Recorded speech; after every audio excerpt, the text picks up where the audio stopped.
What's up, everybody? So as you guys may know, today I'm going to be teaching you guys two fallacies. And in case you guys haven't already looked at the Thinker's Guide to Fallacies, I'll just tell you guys what a fallacy is. So a fallacy is pretty much the deceptive mechanism used in an argument that relies on the mistaken belief of the person to which the fallacy is being told to. And with that in mind, let's jump into my two fallacies, which I'm going to talk about today, which are dirty trick number 27 and dirty trick number 28. So dirty trick number 27 is going to be the hard, cruel world argument. And just a quick overview on what it is and how it is used. Well, for starters, it is the justification for doing something that is usually considered unethical, whereas how it is used is that it's used mainly for winning arguments, just like any other fallacy. And they do this by insisting that noble ends justify unethical means. So the people who use this type of argument like to consider themselves to be noble and just, and they tend to believe that they cannot affect the world in a negative way on their own. And if they were to affect the world in a negative way, it's due to certain individuals who do not share the same ideology as them, the ideology that what they do is noble and just. And these individuals pretty much force them into committing acts that are considered unethical. And a quick side note, I completely forgot to mention that the people that mostly use this, I mean anyone can use this argument, but it's mostly used by people in power. So when I give my example, my acting out example, keep in mind the role that power plays in my justification for my actions. Now, some examples of this argument would include assassinations, torture, and disinformation for the sake of defending freedom and democracy, the slaughter of animals in factory farms for the sake of consumption, and we don't want unemployment, but free enterprise demands it. So these all illustrate that no matter which choice or what side you pick on the argument, you're going to suffer ethical repercussions. So, thus alluding to it's a hard, cruel world. So the last point I kind of want to touch on in regards to this argument is that it's sort of not a win-win situation. No matter what route you choose, you're not gonna win, because you're gonna suffer from ethical repercussions. And the point of this argument is to make it seem that since you're choosing, you're committing to a choice, you're taking the nobler road, or you're taking a higher road, and just because you're committing to something. Like, yeah, we doubt these cards, they all suck, but hey, it's a hard, cruel world. What do you want us to do? We have to make a decision. We have to move on with our lives. So in the case of the two really crappy alternatives of killing off millions of animals for the sake of consumption by humans, you suffer ethical repercussions by killing them. But also, if you were to not kill them, and let's say the human race suffers and people start dying from starvation, then you're suffering from an ethical repercussion right there. So either way you go, you're gonna win some and you're gonna lose some. So no one really wins. So how's your day? Oh, you'll never guess what happened. What happened? I got a promotion. No way. They Yes. picked you over that one girl? Yes. About time. What's it called? So yeah, I got promoted to GSTL. What's that?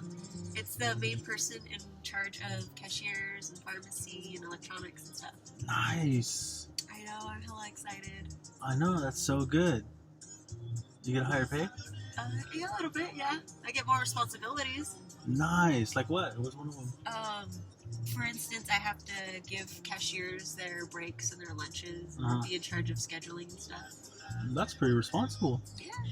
Cool. I feel like I'm moving up the ladder, you know, because I have this big plan that I'm gonna cut the wait time in the lines, because I figured if you don't send them to their break and you give them their lunches late, that the lines tend to be shorter because you have cashiers out there working more. You know, I'm pretty sure that's illegal, but hey, I don't mind. Shorter, faster lines for me. Hey, it's a hard, cruel world out It there. is. I mean, Really, whoa, that guy didn't put his blinker. Shoot.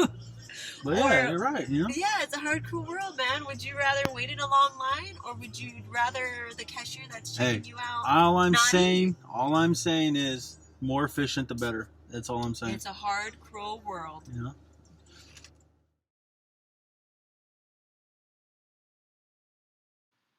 In order to save some time on making this video too long to post on YouTube, I put the discussion questions and possible responses in a Word document so that you guys can just pause it and read it.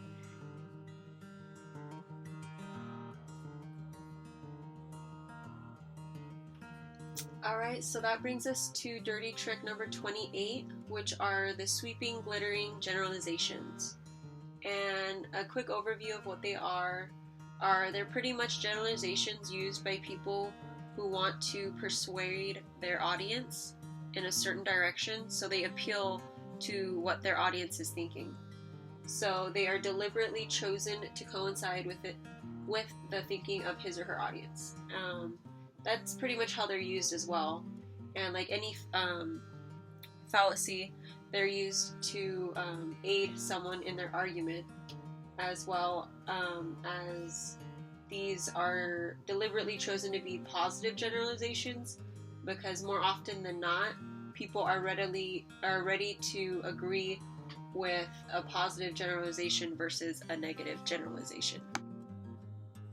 So I found this fallacy a lot easier to understand and interpret in order to teach you guys about it, but I also feel that I'm not going to be doing too much teaching when it comes to this fallacy, because we've been so heavily exposed to grand generalizations that try to persuade us in a certain direction or think in a certain way, like in our day-to-day lives, whether it's through media, our everyday encounters with other people, or us actually using them to persuade someone to think a certain way.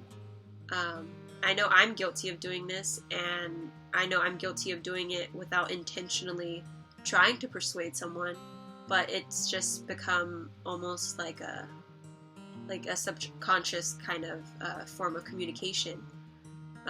So let me give you a couple examples. These are just a couple of the many generalizations you may encounter on a day-to-day basis. So sororities and fraternities are for people who feel the need to pay for friends. Another one might be when a politician says, "There is little to no change happening. Our president is being lazy." And then my last one's going to be, "Women are too emotional, therefore they don't belong in the workplace." Now clearly you can tell that these are all generalizations, but how we can relate this to the fallacy I'm trying to show you guys is how the person using this generalization makes it appeal to his or her audience. They have to deliberately choose a generalization that coincides with the way his or her audience is thinking, so that they can slowly weasel their way into getting that person on their side of the argument, thus them winning the argument and getting what they want.